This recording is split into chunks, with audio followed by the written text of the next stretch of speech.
안녕하세요. 예수 믿는 성결교회 안희한 목사입니다. 전광훈 씨의 참남한 말, 신속모독적인 말, 이건 심각합니다. 어쩌다 한 번이면 실수라고 하겠죠. 근데 상습적이 되면은 실수가 아니죠. 속내가 그대로 드러나는 거죠. 하나님 나한테 까불면 죽어. 이것 때문에 난리가 났었는데요. 최근에 또 그랬죠. 주님, 윤석열 대통령 만들어줘. 까불면 죽어. 이때 또 나왔어요. 까불면 죽어. 이게 감히 할 소리가 아니죠. 내가 하나님의 보좌를 꽉 잡고 있어. 이거 감히 할 소리가 아니죠. 심각하죠.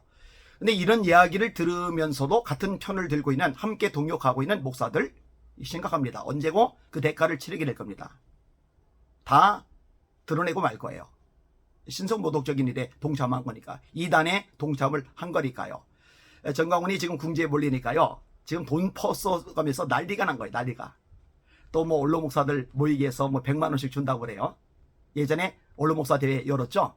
그리고 또 부흥사 뭐 1300명인가 모아가지고 오코일에서 비싼 데 재워가면서 좋은 거 먹여가면서 또 새 과시를 하려고 발버둥을 치죠. 또 신학자들 열심히 동원을 하죠. 왜 이런 짓을 자꾸만 저지르느냐? 궁지에 몰렸거든요. 이렇게 새를 과시하고 사람들 병풍 삼아가지고 이 모면해보려고, 궁지를 모면해보려고 발버둥을 치는 거거든요. 그러면은 조심이라도 하지. 또 뭐라고 했느냐? 아들에게 모든 걸 물려주겠대요. 전광훈 목사의 독생자 전에녹 전도사. 전광훈 목사의 독생자 전에녹 전도사. 여러분, 독생자라는 말은요, 예수님에게만 쓰여지는 겁니다. 요한복음 3장 16절이죠. 하나님이 세상을 이처럼 사랑하사 독생자를 주셨으니 이는 저를 믿는 자마다 멸망치 않고 영생을 얻게 하려 하심이니라. 이 독생했다. 이거는 예수님에게만 해당이 되는 거라니까요. 요한복음 1장 18절 독생하신 하나님이 나타나셨느니라. 독생하신, 예수님이 독생자잖아요. 그러니까 독생하신 하나님, 예수님을 말하는 거거든요. 독생하신 하나님이 나타내셨느니라. 사람은 독생할 수가 없어요. 그리고 독생자라고 말하면 안 됩니다. 그래서 이단의 교주들조차도 자기에 대해서 또는 자기의 자식에 대해서 독생자라는 표현을 절대로 쓰지 않습니다. 자, 하나밖에 없는 아들이란 의미다. 외아들이란 뜻이다. 또 이런 식으로 거짓말할지 몰라요? 아니요. 절대로 아닙니다. 하나밖에 없는 아들, 외아들 말할 때는 독자라는 말을 씁니다. 독자라는 말. 자, 예를 들어서 창세기 22장 2절입니다. 여호와께서 이르시되 네 아들, 네 사랑하는 독자 이삭을 내리고 모리아 땅으로 가서 내가 네게 일러준 한 산 거기서 그를 번제로 드리라. 독자라고 그러죠. 창세기 22장 12절 사자가 이르시되 그 아이에게 네 손을 대지 말라. 그에게 아무 일도 하지 말라. 네가 네 아들 네 독자까지도, 독자죠. 이도 독자까지도 내게 아끼지 아니하였으니 내가 이제야 네가 하나님을 경외하는 줄을 아노라. 창세기 22장 16절 이르시되 여호와께서 이르시기를 내가 나를 가리켜 맹세하노니 네가 이같이 행하여 네 아들 네 독자도 아끼지 아니하였은즉. 네 독자도 아끼지 아니하였은즉. 독자란 말 씁니다. 여러분, 창세기부터 계시까지 성경을 찾아보세요. 독생자란 말, 예수님에게 해당되는 단어죠. 예수님 외에 어떤 존재에게 독생자란 말을 감히 썼는지 찾아보세요.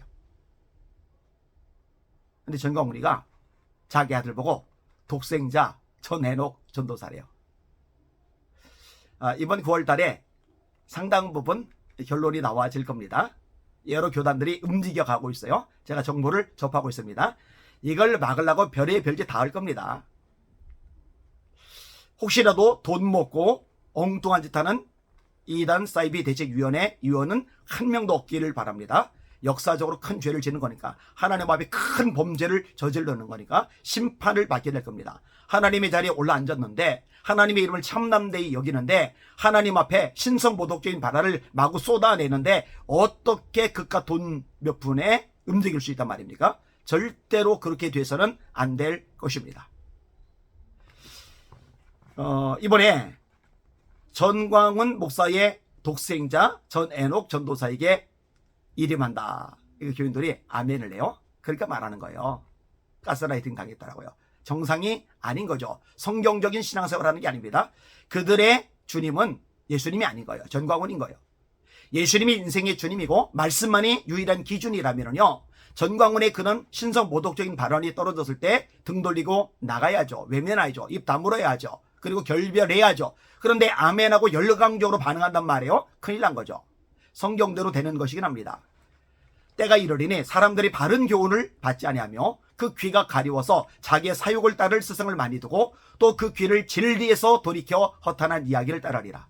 귀를 진리에서 돌이켜서 허탄한 이야기를 따르리라. 허탄한 이야기를 따르잖아요. 하나님 앞에 쪼개지란 말 헛소리야. 전광훈 앞에서 쪼개져. 내가 너희들의 멘토가 돼줄게. 이게 진리에서 떠난 거죠. 헛소리죠. 다른 복음이죠. 말씀에서 어긋나도 내 말 들어. 말씀에서 어긋나도 전광훈 말에 복종해. 이게 다른 복음이죠. 진리에서 돌이켜 허탄한 이야기를 따르는 거 맞잖아요. 그리고 그게 뭐가 문제인지조차 인식을 못하고 있잖아요. 얼마나 심각하고 얼마나 문제가 많습니까? 이거 전광훈이 2개라고 그러면은 2개다. 하나면 하나죠. 2개면 2개죠. 3개면 3개죠. 이게 합리적이고 이성적인 사고를 가진 사람의 마땅한 태도죠. 성경도 이런 것들에 대해서 무시하지는 않죠. 성경 어디서 하나를 2개라고 가르칩니까? 2개를 하나라고 가르칩니까? 그런데 전광훈이가 말하면은 하나도 2개인 거예요. 하나를 2개라고 말하면은 아멘하고 그대로 받아들여야 되는 거예요. 이게 진리에서 돌이켜 허탄한 이야기를 따르는 거 아니겠습니까? 생각을 해봐요. 바울 사도 이후로 성경이 감춰져 있었는데 전광훈이 성경을 열었다. 성경을 풀어냈다. 이게 진리에서 떠나 허탄한 이야기를 따르는 거죠. 아니 그러면 어거스틴은 뭡니까? 바울 이후의 인물이잖아요. 종교개혁을 일으켰던 마르틴 루터는 뭡니까?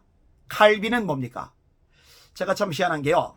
칼빈을 존경하고 따르고 인정하는 장로교 목사들이 전광훈에게 빌붙어 가지고 아부를 하고 돈을 받아먹고 있어요. 합동교단 같은 데서는 이단성이 있다 교류 금지 조치를 내렸는데 합동교단 목사인데도 불구하고 전광훈하고 붙어있단 말이에요. 이 사람들은 교단도 인정 안 하는 거고 예수님도 인정 안 하는 거고 말씀도 인정을 안 하는 거죠.